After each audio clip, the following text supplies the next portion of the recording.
Welcome back అండి అందరికీ. So ఈ వీడియోలో వచ్చేసి మనం బ్యాంకింగ్ అండ్ రెమిటెన్స్కి సంబంధించినటువంటి ఒక ఇన్సూరెన్స్ స్కీమ్స్ పథకాలు ఏవైతే ఉన్నాయో, అంటే సేవింగ్స్ బ్యాంక్కి సంబంధించినటువంటి జనరల్గా మనకు postal life insurance and rural postal life insurance PLI and RPLI కాక ఈ సేవింగ్స్ బ్యాంక్కి సంబంధించినటువంటి జన సురక్ష స్కీమ్స్ అనేవి కొన్ని ఉన్నాయి. మనకు ఒక ప్రధానమంత్రి సురక్ష బీమా యోజన కావచ్చు, తర్వాత పిఎంజేజేబీ కావచ్చు, అటల్ పెన్షన్ యోజన కావచ్చు. సో ఈ వీడియోలో వచ్చేసి మనం ప్రధానమంత్రి సురక్ష బీమా యోజన అంటే పిఎంఎస్బీవై గురించి అండ్ ప్రధానమంత్రి జీవన జ్యోతి బీమా యోజన పిఎంజేజేబీవై గురించి ఈ వీడియోలో తెలుసుకున్నాం, ఈ రెండింటి గురించి. ఓకేనా? సో ఈ రెండు పథకాలు వచ్చేసి మనకి ఎప్పుడు లాంచ్ అయినాయంటే 9th May 2015లో లాంచ్ అవ్వడం జరిగింది.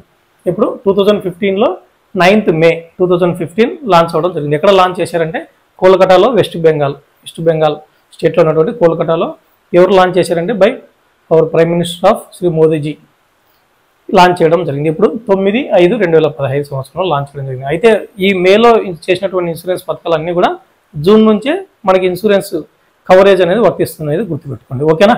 సో ఈ ఫస్ట్ స్కీమ్ వచ్చేసి పిఎంఎస్బీవై ప్రధానమంత్రి సురక్ష బీమా Yojana and one more insurance scheme is PMJJBY. So first PMSBY గురించి తెలుసుకుందాం. సో పిఎంఎస్బీవై గురించి తెలుసుకున్న తర్వాత దీన్ని డిఫరెన్షియేట్ చేస్తూ పిఎంజేజేబీవై గురించి తెలుసుకున్నాం. ఓకేనా? సో ఫస్ట్ వచ్చేసి పిఎంఎస్బీవై అంటే ప్రధానమంత్రి సురక్ష బీమా యోజన. సో ప్రధానమంత్రి సురక్ష బీమా యోజన వచ్చేసి ఈ రెండు స్కీములు కూడా 9th May 2015లోనే లాంచ్ చేసినప్పటికీ ఇన్సూరెన్స్ కవరేజ్ అనేది మనకి ఎప్పటి నుంచి వర్తిస్తుంది అంటే జనరల్గా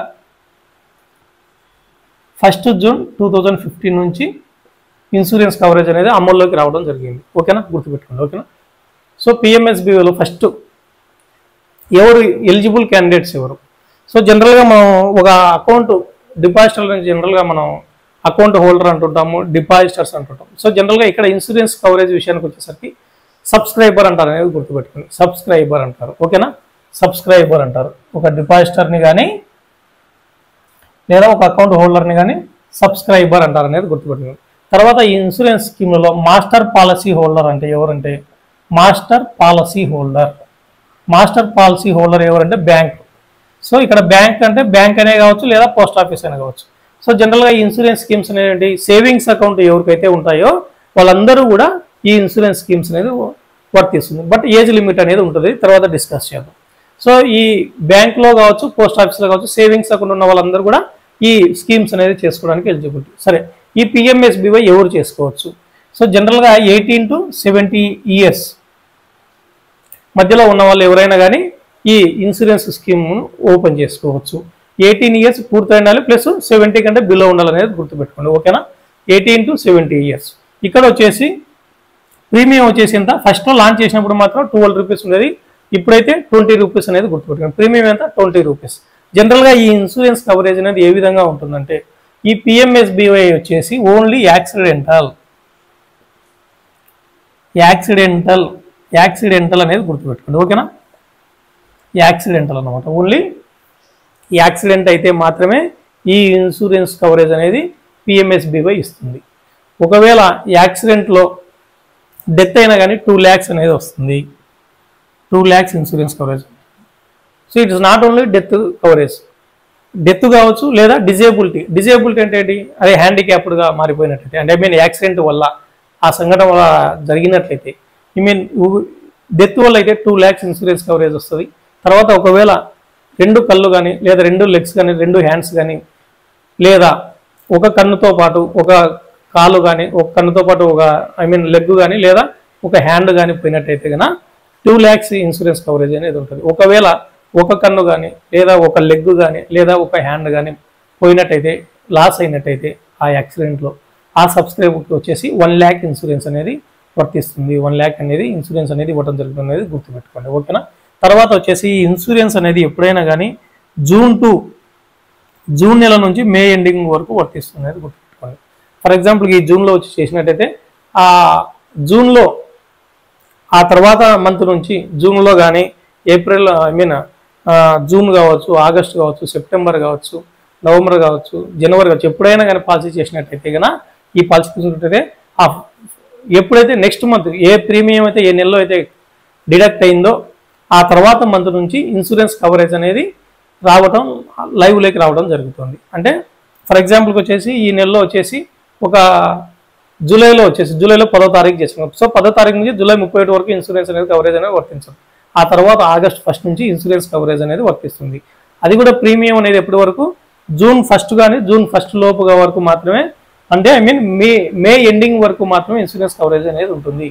జూన్ 1 కానీ జూన్ 1 లోపు కానీ ఇన్సూరెన్స్ ప్రీమియం ఆటో డెబిట్ ద్వారా డెబిట్ చేయడం జరుగుతుంది.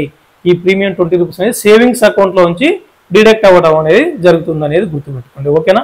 తర్వాత వచ్చేసి ఈ పిఎంఎస్బివై అనేది కొన్ని ఇన్సూరెన్స్ కంపెనీ అనేది అడ్మినిస్టర్ చేయడం జరుగుతూ ఉంది. ఆ ఇన్సూరెన్స్ కంపెనీ పిఎంఎస్బివైని ఎవరు చేస్తున్నారంటే public sector general insurance companies, లేదా పబ్లిక్ సెక్టర్ కావచ్చు లేదా అదర్ జనరల్ ఇన్సూరెన్స్ కంపెనీస్ కూడా ఈ బ్యాంకులతో కానీ పోస్ట్ ఆఫీస్ కానీ టైఅప్ అయ్యి ఈ స్కీమ్ను రన్ చేసేదానికి అవకాశం ఉంది. తర్వాత ఈ స్కీమ్లో ఉన్నటువంటి క్లెయిమ్స్ ఏమైనా చేయాలనుకున్నా కానీ ఆ ఇన్సూరెన్స్ కంపెనీలే ఈ క్లెయిమ్ సెటిల్మెంట్ అనేది చేస్తాయి. వాళ్ళే ఒక విట్నెస్లు కావచ్చు, క్లెయిమ్ ప్రాసెస్ కానీ, ప్రొసీజర్ కానీ, సెటిల్మెంట్ కానీ అన్ని కానీ ఈ public sector general insurance companies or general insurance companies అనేది చేయడం జరుగుతుంది. తర్వాత ఈ పిఎంఎస్బివై అనేది ఎప్పుడు టర్మినేట్ అయిపోతుంది, ఎప్పుడు టర్మినేట్ అవ్వడం జరుగుతుందంటే 70 ఇయర్స్ అట్టైన్ అయిన వెంటనే ఈ ఇన్సూరెన్స్ అనేది వర్తించదు, అంటే ఇన్సూరెన్స్ అనేది క్లోజ్ అయిపోతుంది అనేది గుర్తుపెట్టుకోండి. తర్వాత మనకు ఉన్నటువంటి సేవింగ్స్ అకౌంట్ క్లోజ్ చేసుకున్నా కూడా, సేవింగ్స్ అకౌంట్ అనేది క్లోజ్ చేసినా కూడా ఈ ఇన్సూరెన్స్ కవరేజ్ అనేది వర్తించదు. తర్వాత ఆటో డెబిట్ టైంకి 1 జూన్ ఆర్ 1 జూన్ లోపలే మనకు ఆటో డెబిట్ అనేది జరుగుతుంది కదా, ఆ టైం లోపల మనం బ్యాలెన్స్ కానీ మెయింటైన్ చేయకపోతే కనుక ఆ పాలసీ అనేది ల్యాప్స్ అయిపోతుంది, పాలసీ ఇన్సూరెన్స్ కవరేజ్ అనేది వర్తించదు. మళ్ళీ ఆ సబ్స్క్రైబ్ అనేది మళ్ళీ ప్రీమియం మళ్ళీ చెల్లించి మళ్ళీ పాలసీ తీసుకునే దానికైతే మళ్ళీ అవకాశం ఉంటుంది, మళ్ళీ ఫామ్స్ ఫిల్అప్ చేసి ఇవ్వాల్సి ఉంటుంది అనేది గుర్తుపెట్టుకోండి. ఓకేనా. మళ్ళీ దాన్ని రెన్యువల్ చేసుకోవచ్చు. ఓకేనా. తర్వాత మనం ప్రీమియం అనేది 20 రూపీస్ అనేది జూన్ నుంచి మే వరకు ఇన్సూరెన్స్ అనేది వర్తిస్తుంది. జూన్ 1 ఆర్ జూన్ 1 లోపు ఆటోమేటిక్ డెబిట్ అనేది జరుగుతుంది అనేది గుర్తుపెట్టుకోండి. ఇది టర్మినేషన్. 70 ఇయర్స్ అయినా అటైన్ చేయాలి, లేదా అకౌంట్ మనంతకు మనంగా క్లోజ్ చేసుకున్నా, లేదా అకౌంట్లో సఫిషియెంట్ బ్యాలెన్స్ మెయింటైన్ చేయకపోయినా కానీ ఆ ఇన్సూరెన్స్ కవరేజ్ అనేది క్లోజ్ అయిపోతుంది, ఇన్సూరెన్స్ కూడా వర్తించలేదు గుర్తుపెట్టుకోండి. తర్వాత ఈ ఇన్సూరెన్స్ కంపెనీలు ఎప్పుడైనా కానీ ఒకే ఒక ఎలిజిబిలిటీ ఏంటంటే ఎన్ని అకౌంట్ ఉన్నా ఆ సబ్స్క్రైబర్కి, ఆ డిపాజిట్ ఎన్ని అకౌంట్ ఉన్నా ఒక చోట మాత్రమే చేసేటటువంటి అవకాశం ఉంది. ఒకవేళ ఆ ఇన్సూరెన్స్ కంపెనీ కన్నా ఈ ఎక్కువ అకౌంట్ నుంచి అతనికి ఆ సబ్స్క్రైబర్కి అమౌంట్ డెబిట్ అవుతున్నట్టయితే ఆ ఇన్సూరెన్స్ కంపెనీకి తెలిసినట్టయితే కన్నా అన్ని ఇన్సూరెన్స్లను స్టాప్ చేస్తుంది. ఓన్లీ ఒకదానికి మాత్రమే, ఒక బ్యాంకు చేసినటువంటి ఇన్సూరెన్స్ మాత్రమే వర్తిస్తుంది అనేది గుర్తుపెట్టుకోండి. తర్వాత ఇంకో ముఖ్యమైన విషయం ఏంటంటే ఈ 20 రూపీస్ అనేది అప్రాప్రియేషన్ అనేది ఏ విధంగా ఉంటుంది అంటే ఎవరికెవరికి ఎంత వాటాలు వస్తాయి, ఈ 20 రూపీస్లో ఎవరికెవరికి ఎన్ని వాటాలు వస్తాయి అంటే జనరల్గా ఇన్సూరెన్స్ కంపెనీకి వచ్చేసి 18 రూపీస్ వాటా ఉంటుంది. ఈ ప్రీమియం 20 రూపీస్లో ఇన్సూరెన్స్ కంపెనీకి 18 రూపీస్ ఉంది. తర్వాత ఒక బ్యాంకు కావచ్చు, లేదా ఒక బిజినెస్ కరెస్పాండెంట్ కావచ్చు, ఒక కార్పొరేట్ కావచ్చు, ఒక ఏజెంట్ కావచ్చు 1 రూపీ ఉంటుంది. తర్వాత ఒక బ్యాంక్ కావచ్చు, పోస్ట్ ఆఫీస్ కావచ్చు 1 రూపీ ఉంటుంది. అప్రాప్రియేషన్ అంటారు. అంటే ఎవరికెవరికి ఎంత వాటాలు వస్తాయి 20 రూపాయలు. 18 రూపాయలు వచ్చేసి ఇన్సూరెన్స్ కంపెనీకి, 1 రూపాయి వచ్చేసి ఏజెంట్ కావచ్చు, బిజినెస్ కరెస్పాండెంట్ అంటారు కదా, కార్పొరేట్ అంటారు కదా, వాళ్ళు చేసే వాళ్ళకు 1 రూపీ ఉంటుంది. తర్వాత బ్యాంకుకి కానీ పోస్ట్ ఆఫీస్ కానీ అడ్మినిస్ట్రేషన్ ఛార్జెస్ అనమాట, అవి 1 రూపీ ఉంటుంది అనేది గుర్తుపెట్టుకోండి. ఇది టోటల్గా పిఎంఎస్బి. మాస్టర్ పాలసీ హోల్డర్ ఎవరంటే బ్యాంకు కానీ పోస్ట్ ఆఫీస్ కానీ ఈ ఇన్సూరెన్స్ స్కీమ్లో మాస్టర్ పాలసీ హోల్డర్ అనేది గుర్తుపెట్టుకోండి. ఓకేనా. ఇది సింపుల్గా పిఎంఎస్బి 2 lakhs ఇన్సూరెన్స్ అనేది ఉంటుంది. ఓకేనా. దీన్ని ఎవరు అడ్మినిస్టర్ చేస్తారంటే public sector general insurance companies or other general insurance companies administer చేస్తాయి.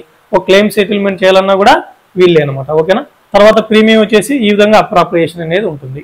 తర్వాత ఇప్పుడు మనం పిఎంజేజేబీ గురించి తెలుసుకున్నాం. సో ఇక్కడ ఏ విధంగా ఉన్నది ఇదే మ్యాటర్ మనం అక్కడ డిఫరెన్షియేట్ చేస్తున్నాం. ఓకేనా. ఇక్కడ వచ్చేసి ఇది కూడా సేమ్ వచ్చేసి స్కీమ్ వచ్చేసి 1/6/2015 నుంచి అమల్లోకి రావడం జరిగింది ఇన్సూరెన్స్ కవరేజ్ అనేది గుర్తుపెట్టుకోండి. 1 June 2015. But first policy start చేసినప్పుడు మాత్రం జనరల్గా గవర్నమెంట్ ఏం థింక్ చేసిందంటే ఈ ఇయర్ తర్వాత కంటిన్యూ చేద్దామా వద్దని ఆలోచిస్తారు. జనరల్గా ఈ ఇయర్కి మాత్రమే మనకి ఇవ్వడం జరిగింది. ఫస్ట్ వచ్చేసి ఇక్కడ లాంచ్ చేసిన తర్వాత జనరల్గా జూన్లోపు ప్రీమియం పే చేయాలని ఉంది, కానీ తర్వాత జూన్, జూలై, ఆగస్టు వరకు ఎక్స్టెండ్ చేయడం జరిగింది. ఆగస్టు 2015 వరకు తర్వాత వచ్చేసి మళ్ళీ 3 months ఎక్స్టెండ్ చేశారు. సెప్టెంబర్, అక్టోబర్, నవంబర్ 2015 వరకు ఎక్స్టెండ్ చేశారు. సో నవంబర్ 2015లో మనం పాలసీ తీసుకున్న మే వరకే దాని ఇన్సూరెన్స్ కవరేజ్ అనేది ఉంటుంది. మళ్ళీ జూన్లో అనేది మళ్ళీ జూన్ లోపు 1 లోపు మళ్ళీ ఆటోమేటిక్ డెబిట్ అనేది జరగాలి నెక్స్ట్ ఇయర్కు ఇన్సూరెన్స్ కవరేజ్ రావాలంటే. సో ఆ విధంగా 2015లో అనుకున్నటువంటి స్కీమ్స్ అనేవి ఇప్పటికీ ఇంకా ఇలాగే కంటిన్యూ అవుతూ ఉన్నాయి. అయితే ఈ స్కీమ్స్ కంటిన్యూ చేయాలా వద్దనేది పూర్తిగా గవర్నమెంట్ డెసిషన్ అనమాట. ఓకేనా. సో ఇది కూడా స్కీమ్ వచ్చేసి పిఎంజేజేబీ ప్రధానమంత్రి జీవన జ్యోతి బీమా యోజన కూడా 1/6/2015లో నుంచి అమల్లోకి రావడం జరిగింది. సో ఈ పథకాలు వచ్చేసి 9/5/2015లో లాంచ్ చేయడం జరిగింది, గుర్తుపెట్టుకోండి. సో ఇది కూడా వచ్చేసి 2 lakhs ఇన్సూరెన్స్ కవరేజ్ అనేది ఇస్తుంది. సో ఇక్కడ పిఎంఎస్బీలో మనం ఏం చదువుకున్నాం, యాక్సిడెంట్ వల్ల డెత్ అయినా లేదా యాక్సిడెంట్ వల్ల ఏమైనా డిజేబిలిటీ వచ్చినా కానీ ఇన్సూరెన్స్ కవరేజ్ అనేది వర్తిస్తుంది. పిఎంజేజేబీలో ఏంటంటే any death insurance coverage due to any death అనమాట. సో ఏ విధంగా చనిపోయినా కానీ ఈ 2 lakhs ఇన్సూరెన్స్ కవరేజ్ అనేది వర్తిస్తుంది అనేది గుర్తుపెట్టుకోండి. తర్వాత ఈ పిఎంజేజేబీవై వచ్చేసి ఇక్కడ వచ్చేసి పిఎంఎస్బీవైలో ఎవరు అడ్మినిస్టర్ చేస్తారంటే public sector general insurance company administer చేసే. ఇక్కడ పిఎంజేజేబీవైలో ఏంటంటే LIC life insurance corporation companies కానీ other life insurance corporation companies కానీ ఎవరైతే గన ఈ బ్యాంకులతోటి పోస్ట్ ఆఫీస్ టైఅప్ అయ్యి ఇన్సూరెన్స్ చేయడానికి ముందుకు వస్తారో వాటితో ఈ స్కీమ్స్ అనేది రన్ చేయడం జరుగుతుంది. క్లెయిమ్ సెటిల్మెంట్స్ కూడా వాళ్ళే చేస్తారు.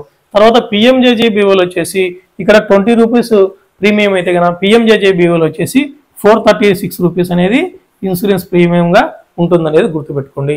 ఇక్కడ వయసు వచ్చేసి 18 to 50 years. 18 to 50 years. So 18 ఏళ్ళు పూర్తి ఉండాలి, 50 లోపు ఉండాలి.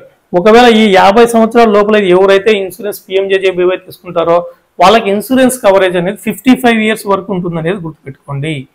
ఇయర్లీ 50 years తర్వాత కూడా 55 years వరకు మనం ప్రీమియం అనేది డిడక్ట్ చేసుకుంటూ అట్నే రన్నింగ్లో పెట్టుకుంటే 55 years వరకు కూడా ఇన్సూరెన్స్ అనేది వర్తిస్తుంది. ఒకవేళ నేను 51 years అప్పుడు జాయిన్ అవుతాను, 52 years అప్పుడు జాయిన్ అవుతానంటే జాయిన్ చేసుకోరు. 50 years లోపు ఉన్నప్పుడే ఈ పిఎంజేజేబీవై పాలసీ అనేది తీసుకొని ఉండాలి ఆ సబ్స్క్రైబరు. అప్పుడు నెక్స్ట్ 5 years కూడా 55 years వరకు కూడా ఆ పాలసీ అనేది లైవ్లో ఉంటుంది. అపాన్ పేమెంట్ అనేది ప్రీమియం పేమెంట్ అనేది రెగ్యులర్గా చేస్తున్నట్టయితే గుర్తుపట్టాను. తర్వాత ఈ 436 రూపీస్లో అప్రాప్రియేషన్ ఏ విధంగా ఉంటుంది, అప్రాప్రియేషన్ అంటే ఎవరికెవరికి ఎంత పడాలి. 436 రూపీస్లో వచ్చేసి 395 రూపీస్ ఇన్సూరెన్స్ కంపెనీకి ఉంటుంది. తర్వాత 395 రూపీస్ వచ్చేసి ఇన్సూరెన్స్ కంపెనీకి ఉంటుంది అనేది గుర్తుపెట్టుకోండి. తర్వాత వచ్చేసి ఏజెంట్ కావచ్చు, బిజినెస్ కరెస్పాండెంట్ కావచ్చు, కార్పొరేట్ కావచ్చు, వాళ్ళకి ఎంత 30 రూపీస్ ఉంటుంది అనేది గుర్తుపెట్టుకోండి. సో 395 ప్లస్ 30 రూపీస్లో 425, ఇంకా బ్యాలెన్స్ ఎంత ఉంది 11 రూపీస్. సో ఈ 11 రూపీస్ ఎవరికి ఉంటుంది అంటే బ్యాంకు కానీ పోస్ట్ ఆఫీస్ కానీ అడ్మినిస్ట్రేషన్ ఛార్జెస్ పర్పస్ కోసం ఈ 11 రూపీస్ అనేది ఉంటుంది. తర్వాత ఈ పిఎంజేజేబీవై అనేది ఎప్పుడు టర్మినేట్ అయిపోతుంది, ఇప్పుడు అంటే 55 years అటైన్ చేసినట్టయితే ఆ పాలసీ అనేది రన్నింగ్లో లేకుండా పోతుంది, క్లోజ్ అయిపోతుంది. తర్వాత మనం సేవింగ్స్ అకౌంట్ను క్లోజ్ చేసుకున్నట్టయితే పాలసీ కూడా ఇన్సూరెన్స్ పాలసీ కూడా క్లోజ్ అయిపోతుంది. తర్వాత వచ్చేసి ఇన్సఫిషియంట్ బ్యాలెన్స్ డిడక్ట్ అయ్యే టైంకి ఆటోమేటిక్గా డిడక్ట్ అయ్యే టైంకి ఆ సేవింగ్స్ అకౌంట్లో ఈ సఫిషియంట్ బ్యాలెన్స్ మెయింటైన్ చేయకపోయినా కూడా ఈ పిఎంజేజేబీవై అనేది ఇన్సూరెన్స్ కవరేజ్ అనేది వర్తించకుండా పోతుంది. తర్వాత ఈ ఇన్సూరెన్స్ కూడా రకరకాలుగా ఒక చోట కాకుండా ఎక్కువ బ్యాంకుల్లో ఎక్కువ చోట్ల చేసినట్టయితే కూడా ఆ ఇన్సూరెన్స్ కంపెనీ కన్నా తెలుసుకున్నట్టయితే మిగతా అన్ని ప్రీమియమ్స్ కూడా ఫోర్ఫిట్ చేసేసి అంటే జప్తు చేసేసి ఓన్లీ ఒక చోట మాత్రమే ఎలిజిబిలిటీ ఇస్తుంది, ఒక బ్యాంకులో ఒక అకౌంట్లో మాత్రమే దానికి ఎలిజిబిలిటీ అనేది ఇస్తుంది అనేది గుర్తుపెట్టుకోండి. తర్వాత వచ్చేసి ఎప్పుడైతే ఈ ప్రీమియం అనేది ఎప్పుడైతే కట్ అయిపోతుందో అదే నెలలో జనరల్గా ఆ ఇన్సూరెన్స్ కంపెనీలకు ఈ బ్యాంకులు అనేది మన ఆటోమేటిక్ డెబిట్ అయినప్పుడు నెలలోనే ఈ ప్రీమియం అమౌంట్ కూడా ఈ బ్యాంకులు అనేవి ఇన్సూరెన్స్ కంపెనీలకు జనరల్గా చెల్లించడం జరుగుతుంది. తర్వాత ఈ పిఎంజేజేబీవై కానీ పిఎంఎస్బీవైలో కానీ ఫస్ట్ కేవైసీ ఒక ప్రైమరీ కేవైసీ ఏదంటే కన్నా ఆధార్ కార్డును ప్రైమరీ కేవైసీగా పరిగణిస్తారనేది గుర్తుపెట్టుకోండి. ఒక పిఎంఎస్బీవై కానీ పిఎంజేజేబీవైలో కానీ ఒక ప్రైమరీ కేవైసీగా దేన్ని తీసుకుంటారంటే ఆధార్ కార్డును తీసుకుంటారనేది గుర్తుపెట్టుకోండి. ఓకేనా. This is complete details about PMSBY and PMJJBY friends. So next టాపిక్లో వచ్చేసి నెక్స్ట్ వీడియోలో మనం అటల్ పెన్షన్ యోజన గురించి తెలుసుకుందాం. ఓకేనా. ఎవరికైనా కానీ ఏమైనా డౌట్స్ కానీ ఉన్నట్లయితే జస్ట్ ఒక కామెంట్ చేయండి, ఐ విల్ గివ్ రిప్లై. ఓకేనా. థ్యాంక్ యూ అండి.